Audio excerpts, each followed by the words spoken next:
What's going on, Junkie Nation? Gorgeous Georgian Ghost checking in again with one of the top fighters from the UFC Fight Night card taking place, in Paris, France on Saturday. Early start time, 3 p.m. Eastern, noon Pacific for the main card. Our guest, Benoit Saint-Denis, faces Mauricio Ruffy in the co-main event. BSD, I heard some of the media that you did, and you talked about last year you headlined. There was a lot of pressure. What about his co-main event? Are you still feeling the same, or has it been a little different? No, not at all anymore. Pressure. Pre I have learned over time that it's unnecessary to put yourself too much pressure, and also that pressure is not a bad thing. It's a privilege. If you have pressure, it's because there's stuff on the line when you are fighting, and now I enjoy the process. But yeah, of course, it was difficult through the last couple of years. I felt a lot of pressure, and I was not used to it. But now I feel I'm back to doing what I love, and it's fighting and winning. Did you figure that out on your own, or did you see a sports psychologist, or talk to somebody that gave you that advice?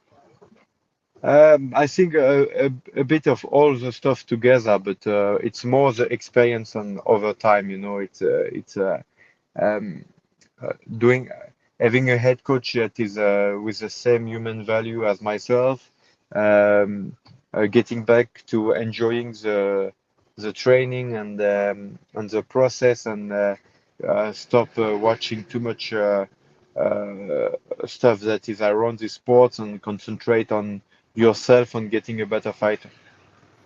Your thoughts on Mauricio Ruffy and the whole Fighting Nerds team? They've had some success.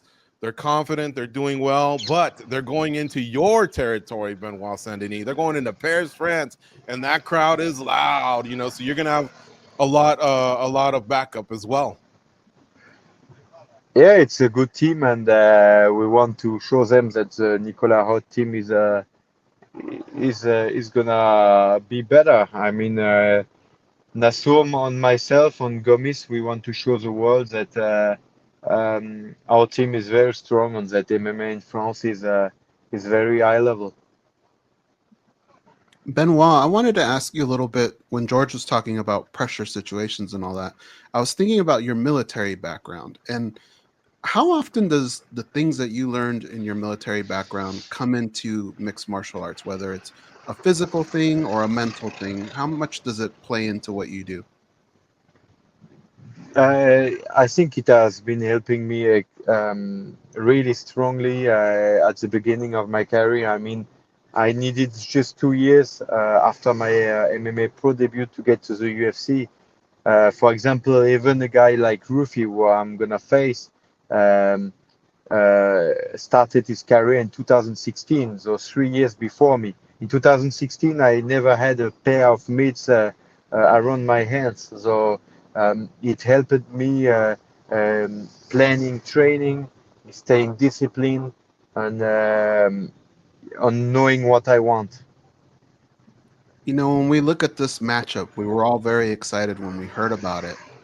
He's a very aggressive fighter, and you're very aggressive as well, except your aggression is kind of like a controlled aggression. You're very smart about when you decide to be aggressive and when you decide to be tactful. How do you balance that in your head, and how do you come up with that type of game plan and strategy? It's kind of hard to do, and especially considering being at home and the crowd and how much they get into it. Is that difficult to reach that for you? Um, I think I've been getting better at it over time, visualizing the fight, knowing how I want to start it and to end it, you know. So this all come with experience, I think. This space that you're in right now, I think it's been the happiest I've ever seen you. You seem very into what you're doing and very relaxed. Can you talk about how you got to this point, and do you feel like you'll feel any different when we get closer to fight time? I think the head coach, of the guy you are working day after day, is a very important piece of your life as an MMA fighter, and um, with Nicolas Hott, I share a lot of human values, and I feel he's very intelligent in his way of working with MMA, and I'm really happy to work with him. And it makes me also proud to work with my staff and to make them proud of the work we are putting on together. You're only 29 years old, BSD. So honestly, have you reached your athletic prime yet? I think I'm getting better over time, but yeah, between 28 and 35, it's gonna be my best years, I think. And would you say mentally, how much have you grown as well? Because obviously, young man starting in the sport, coming out of the military, I'm sure you were pretty disciplined, but at the same time, you had success, you had knockouts, submissions. The fans elevate you, and sometimes your head gets big. I'm not saying that happened with you, but it happens with a lot of fighters. So how are you going to be able to, or how have you been able to, I guess, mature in that regard? Yeah, even if you stay focused, when the rise is fast. Sometimes it's the fighter, but sometimes it's the people that are surrounding him that for them it can be, or even for the fighter, it can be, like you say, difficult to keep focus with such attention on your career.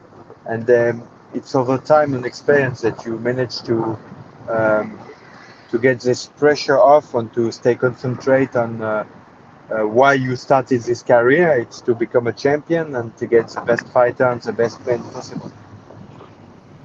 I saw your Instagram. It looks like you're a football fan. Are you a PSG fan? Uh, I really appreciate that they went on to be um, winning the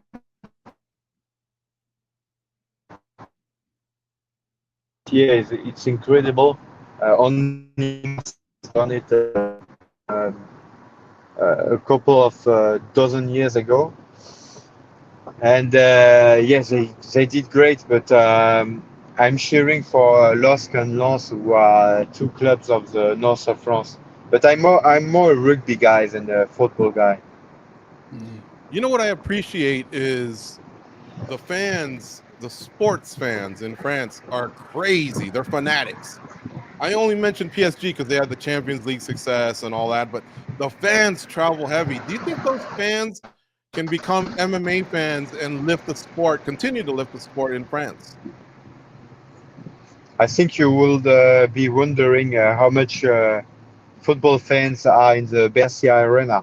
I think it's crazy like this because you have the same type of fans, which makes the Bercy crowd crazy.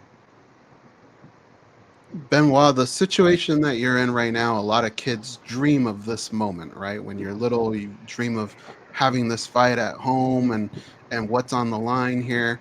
Um, I know that you can't tell us exactly what you're going to do, but when you see the ending of this fight, are there different versions in your head, or is there one in particular that you think you've seen over and over again when you visualize this?